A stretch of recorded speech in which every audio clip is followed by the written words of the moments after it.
ஏண்டா தயங்குற? தைரியமா சொல்றோம், சொல்லு. நீ தான் தைரியமான ஆளாச்சு, சொல்லு. சொல்றோம், சொல்றோம்.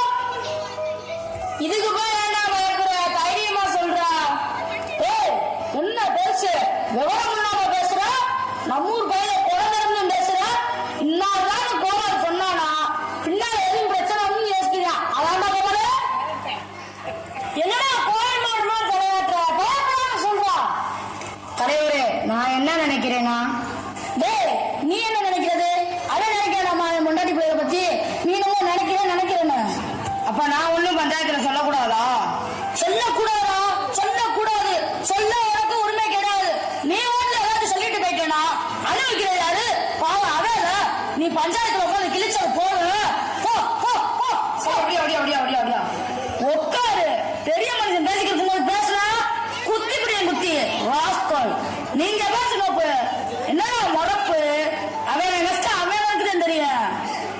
டேய், ஏன்னா பயப்பட சொல்ற? அட என்ன தலைவரே, கோவில் என்னை மாதிரி தைரியமான இருந்தா பரவாயில்ல. கொஞ்சம் பயங்கரம் தானே. உன்னோட பஞ்சாயத்துல கருச்சாமி இலச்சாமியை காட்டு கொடுத்துட்டானு அவனை விரட்டி வெட்டலையா? அதெல்லாம் அவன் கண்ணு முன்னாடி வந்து போகுமா இல்லையா? பயப்படத்தோட செய்யலாம். லேசுவாசா கேளுங்க. சொன்னா சொல்லட்டேன், சொல்லாட்டி விட்டுருவோம்.